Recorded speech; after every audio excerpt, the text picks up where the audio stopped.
આપ જોઈ રહ્યા છો સ્પાર્ક ટુડે ન્યૂઝ। દાહોદના સ્વામી વિવેકાનંદ સર્કલ ખાતે ભારતીય જનતા પાર્ટી દાહોદ યુવા મોરચા દ્વારા રાહુલ ગાંધીના પુતળાનું દહન કરવામાં આવ્યું છે। બિહારમાં પ્રચાર પ્રસાર દરમિયાન આરજેડી તેમજ કોંગ્રેસના કાર્યકર્તાઓ ભાન ભૂલ્યા છે। વડાપ્રધાન નરેન્દ્રભાઈ મોદીની માતા વિશે હીરાબા વિશે અભદ્ર ટિપ્પણી કરવામાં આવી હતી, જેને લઈને જ દાહોદના સ્વામી વિવેકાનંદ સર્કલ પાસે જ રાહુલ ગાંધીના પુતળા દહનનો કાર્યક્રમ યોજાયો છે। બિહાર વિધાનસભા ચૂંટણીના દિવસો નજીક આવી રહ્યા છે ત્યારે બિહારની અંદર જોશોથી ચૂંટણી પ્રચાર દરમિયાન આરજેડી તથા કોંગ્રેસના કાર્યકર્તાઓ દ્વારા વડાપ્રધાન શ્રી નરેન્દ્રભાઈ મોદી સાહેબની માતા વિશે અભદ્ર શબ્દો અભદ્ર ટિપ્પણી કરવામાં આવી છે। તે માટે આજરોજ ભારતીય જનતા યુવા મોરચા દાહોદ શહેર દ્વારા રાહુલ ગાંધીના પુતળાનું દહન કરવામાં આવ્યું છે, જેથી ભવિષ્યમાં આગળ રહીને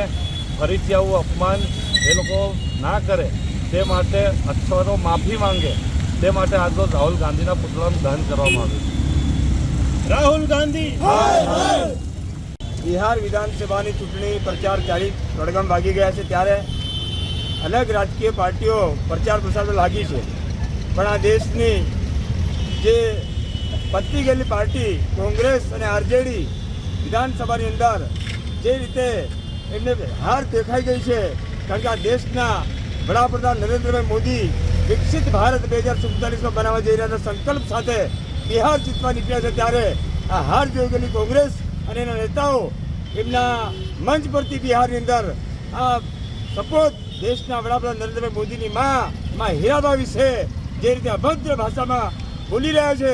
એ જ બતાવે છે કે ચૂંટણી પહેલાં જે હારી ગયા છે અને એ જ રાહુલ ગાંધીના આરજેડી તેજસ્વી યાદવના મંચ પરથી જે બોલવામાં આવ્યું છે